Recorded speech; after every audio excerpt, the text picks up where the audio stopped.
ദിവസവും രാവിലെ വെറും വയറ്റിൽ കഴിക്കേണ്ട നമുക്ക് ആരോഗ്യവും ഉന്മേഷവും ഊർജ്ജവും നൽകുന്ന 6 തരം ഭക്ഷണങ്ങൾ വിശദീകരിക്കാം. ഒന്നാമത്തത് ഏത്തപ്പഴമാണ്. അത് നേരിട്ട് വേണമെങ്കിലും കഴിക്കാം, ഇല്ലെങ്കിൽ പുഴുങ്ങിയിട്ടും കഴിക്കാം. നമുക്കതിനകത്ത് ഉയർന്ന അളവിൽ പൊട്ടാസ്യം അടങ്ങിയിട്ടുണ്ട്. അല്ലാതെ ഫൈബേഴ്സും അത്യാവശ്യം നല്ല കാർബോഹൈഡ്രേറ്റ് സോഴ്സുമാണ്. രണ്ടാമത്തത് ഓട്സ് ആണ്. ഓട്സ് നിങ്ങൾക്ക് നട്ട്സിൻ്റെ ഒപ്പം ചേർത്ത് കഴിക്കാം, അല്ലെങ്കിൽ ഫ്രൂട്ട്സിൻ്റെ ഒപ്പം കഴിക്കാം, ഇല്ലെങ്കിൽ വെജിറ്റബിൾസിൻ്റെ ഒപ്പം കഴിക്കാം, അല്ലെങ്കിൽ തേങ്ങാപ്പാലിൽ വേവിച്ച് കഴിക്കാം. മൂന്നാമത്തത് മുട്ടയാണ്. മുട്ടയ്ക്കകത്ത് നിങ്ങൾക്കറിയാം ഉയർന്ന അളവിൽ പ്രോട്ടീൻസ് അടങ്ങിയിട്ടുണ്ട്, അത്യാവശ്യം നല്ലൊരു സോഴ്സ് ഫാറ്റ് ഉണ്ട്, കൂടാതെ നമുക്ക് വൈറ്റമിൻസും മിനറൽസും അടങ്ങിയിട്ടുണ്ട്.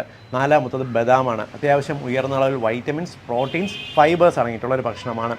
അഞ്ചാമത്തത് ഉണക്കമുന്തിരിയാണ്. നമുക്ക് നല്ലൊരു ഫൈബർ സോഴ്സുമാണ്, അയൺ ലഭിക്കും, കൂടാതെ നല്ലൊരു കാർബ് സോഴ്സുമാണ്. ബവൽ മൂവ്മെൻറ്റിന്, കുടലിൻ്റെ ആരോഗ്യത്തിന് ഏറ്റവും നല്ലതാണ്.